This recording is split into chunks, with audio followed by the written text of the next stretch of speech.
Hello friends, welcome to the channel 3 Hours Education. I hope all of you are fit and fine and you are keeping yourself healthy and strong.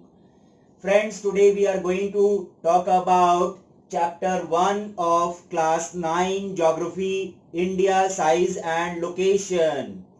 This is very interesting topic and with the help of several facts and map work will try to understand the basic concept of the chapter. So friends, let's start the chapter. In this chapter we are going to talk about the size and location of India. You know, this is your earth, and in your earth in the center we have the longest latitude.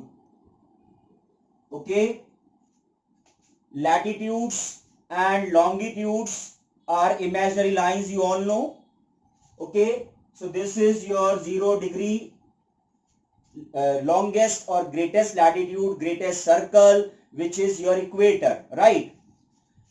The part of the earth lying in the north of equator is known as northern hemisphere, and the part of the earth which lies in the south of equator is known as southern hemisphere, right?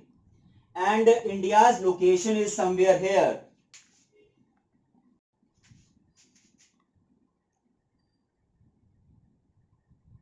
Okay, so India is located here. So with reference to equator, India lies completely in northern hemisphere.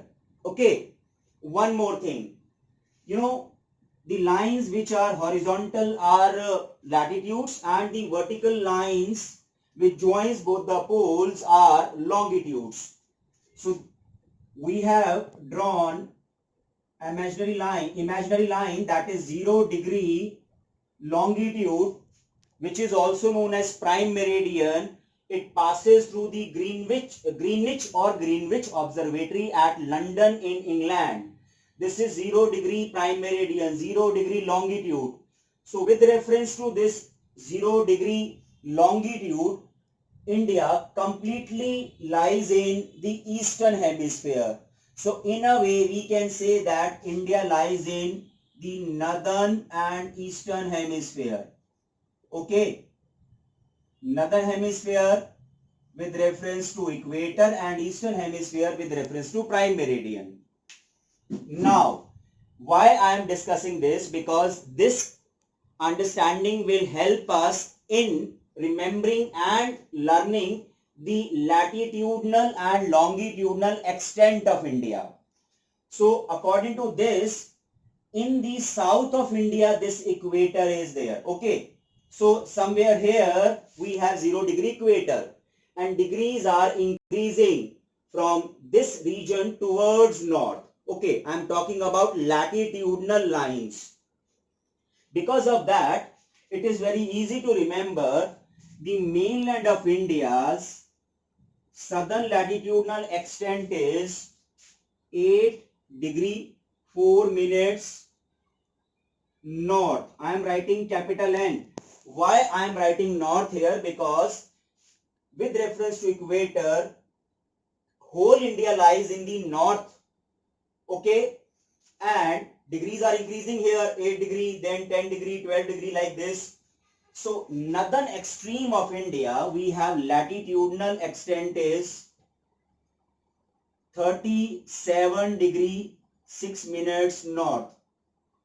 Now in this manner we can easily remember, in south also we are writing N north, in north also we are writing N north. Okay, this is about India's mainland. And as we know, excluding this mainland, we have two more island groups which are the part of India. In Arabian Sea we have Lakshadweep group of islands, and in Bay of Bengal we have Andaman and Nicobar group of islands. Okay friends, so this, if you talk about whole India, or you can say Indian Union, or you can say India, India's southernmost point is this point, which is known as Indra point, and latitudinal extent, southernmost latitudinal extent of Indra Point or whole India is 6 degree 45 minutes north. Okay, now it will be very easy for us to understand and then subsequently to remember also. This is about latitudinal extent. Now we'll talk about longitudinal extent. All vertical lines, imaginary lines which we have drawn joining both the poles, North Pole and South Pole, are known as longitudes. And as just now we have understood, with reference to prime meridian, whole India lies in eastern hemisphere. So degrees are increasing. This is 0 degree. This is degrees are increasing. So this westernmost corner of India, or you can say westernmost longitudinal extent of India, which touches Gujarat border, is 68 degree 7 minutes east. Now we have understood. I am writing E, east. Why I am writing E in west? Because whole India lies in eastern hemisphere. Now degrees are increasing towards this side. So the longitudinal extent in the easternmost part of India is 97 degree 25 minutes east. Okay friends, now never ever you will forget this. Now with the help of this understanding we can see 68 degree, almost roughly you can say 68 degree and 97 degree. So approximately 29 or you can say 30 degrees difference. Okay, 30 degrees difference between these 2 points. In degrees it is almost 30. But actually on ground it is, so almost 30 degrees, or you can say on ground this distance between 2 extreme points is 2933 kilometer. Okay, now you see the latitudinal extent almost 8 degree.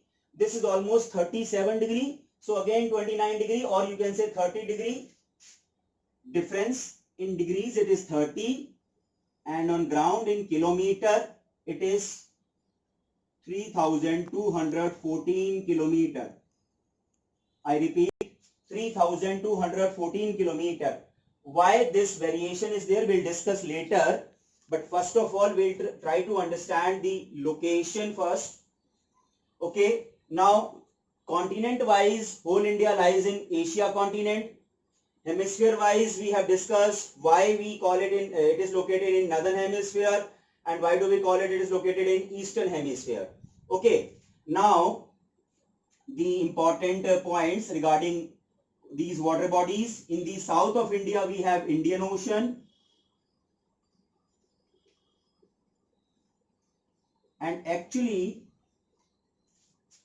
almost you can say 20 degree north, about 20 degree north, India start tapering towards south and divides this Indian Ocean into other water bodies, smaller water bodies, which in fact are the part of Indian Ocean only. In the west we have Arabian Sea,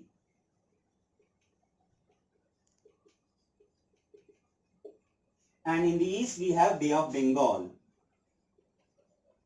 Okay, Bay of Bengal.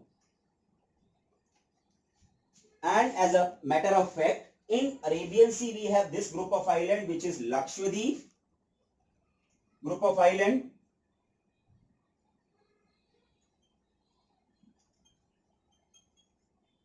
Lakshadweep Islands.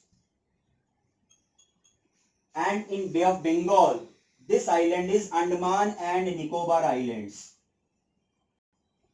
Andaman and Nicobar Islands. Okay, now as we see, this is coastal boundary of India and this is land boundary of India. Okay, so somewhere here from Gujarat, land boundary of India starts. In the northwest we have Pakistan, Afghanistan, neighboring countries of India which have common frontier also. In the northwest we have Pakistan here we have Afghanistan, and here we have China. Here we have Nepal. Here we have Bhutan. Here we have Myanmar. You can see this map also. In the northwest we have Pakistan, Afghanistan. Afghanistan, a small portion of India has a common frontier with Pakistan, very small portion. And then China. This is your Nepal, Bhutan, Myanmar or Burma. And another neighboring country is there which is bounded by India from three sides. That is Bangladesh. Okay, you can see Bangladesh. These neighboring countries have common frontier with India. Okay, but we have two more neighbors which do not have common frontier with India in south. Sri Lanka is there and Maldives, another neighboring country is here. So Sri Lanka is here and Maldives is here. You know, in the south of Lakshadweep group of islands, Maldives. These two neighboring countries in south. Okay. Besides these neighboring countries, some other countries are there which do not have common frontier with India. Here we have Thailand, and here we have Thailand, and then if you go further in the northwest or in the western side, then we have Middle East. Easily we are maintaining contacts with all countries. And if you cross this Bay of Bengal, you have Southeast Asian countries. And if you move further in Indian Ocean, you will find further south we have Australia, New Zealand. So many countries are there where with which we are maintaining contacts and relations with the help of sea routes and air routes. Now, we need to understand the some important facts about India. The line of latitude which divides India into almost two equal halves. The line of latitude. Okay, friends. This line of latitude is known as a Tropic of Cancer. This is your Earth. Okay. And this is your Tropic of Cancer in the northern hemisphere and Tropic of Capricorn in the southern hemisphere. 23 degree 30 minutes north for Tropic of Cancer, and in the same manner 23 degree 30 minutes south for Tropic of Capricorn. And you have studied in previous classes, this is known as equatorial or torrid zone.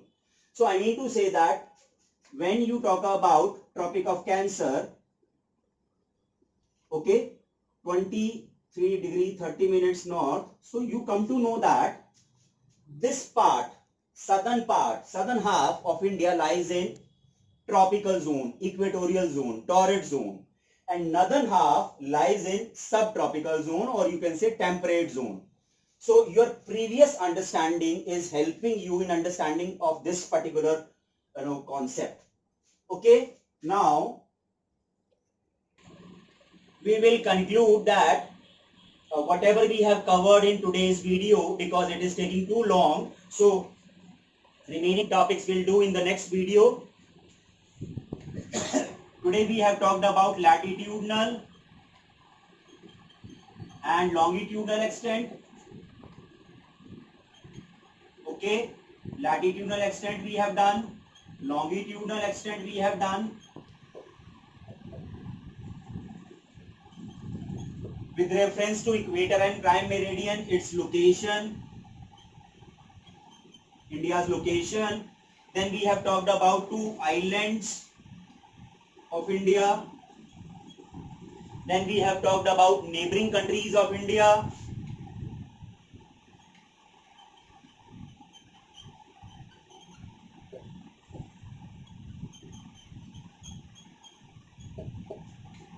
Okay, so all these points we have discussed in this video.